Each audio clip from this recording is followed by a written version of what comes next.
Bismillahirrahmanirrahim. Ketika sesuatunya tidak seperti yang kita inginkan, ketika rencana kita tidak berjalan seperti yang kita inginkan, yang kita rencanakan tidak semulus bahkan bertolak belakang seperti yang kita inginkan, ketika kita tenggelam dalam perasaan kecewa, hal itu bisa membawa kita kepada perasaan yang gelap. Putus asa membuat kita bengong, tidak bernafsu untuk hidup, bahkan berpikir yang lebih dari itu, dan tidak ngapa-ngapain, bengong, melamun aja, tidak berkarya, tidak melakukan sesuatu yang baik. Perasaan kita kacau, itu satu hal yang tidak menyenangkan, bukan? Nah, bagaimana cara supaya kita bisa keluar?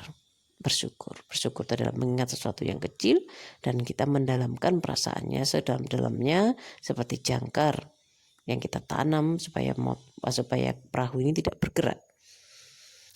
Perasaan itu jika mencapai derajat yang sebenarnya, maka akan bisa mengubah perilaku kita. Jadi syukur itu bukan sesuatu yang diucapkan, tapi syukur itu adalah urusan kita kepada Allah, baik secara batin ataupun secara dohir, baik secara perasaan, pikiran, dan juga secara perbuatan.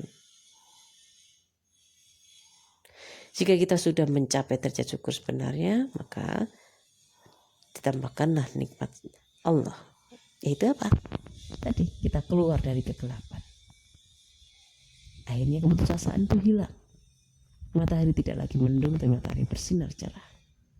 Kalau kita sudah pikirannya kempiar, kalau kita sudah jauh dari kegelapan, kalau kita sudah jauh dari keputusasaan, semangat itu sudah mulai merasuki diri kita, merayap dengan pasti dalam diri kita, maka kita bisa melakukan banyak hal, termasuk mengatasi keadaan ini, termasuk merencanakan hal-hal yang lebih baik lagi. Kita kembali on track. Nah, kalau kita dimakan oleh perasaan menyesal kita, marah kita, putus asa kita, maka yang terjadi adalah kita tidak bisa berbuat, tidak bisa ngapa-ngapain. Jadi bersyukur itu adalah obat terbaik ketika kita merasa kecewa, merasa putus asa. Bersyukur itu akan mampu membuat kita keluar dari kegelapan. Allah asyakur menghargai kita berjalan, Allah berlari, kita 1 langkah, Allah 10 langkah. Allah benar-benar maha baik. Satu perbuatan baik dibalas dengan berlipat-lipat kebaikan. Maka hilangkan sedih gundah gulana kita dengan bersyukur. Syukuri hal kecil dan sederhana, sekedar mengingat alhamdulillah hari ini kita punya nasi. Alhamdulillah hari ini kita punya lauk untuk tempe. Apalagi kau yang dikaruniai lebih dari tempe bisa makan ayam. Jangankan itu, alhamdulillah kita bisa kentut. Alhamdulillah kita selamat berjalan dari sekedar sini ngantarkan sekolah anak, atau dari sini ke pasar. Alhamdulillah dibarengi selamat. Hidup itu adalah kemampuan memproyeksikan diri. Hidup itu adalah kemampuan kita memilih perasaan kita.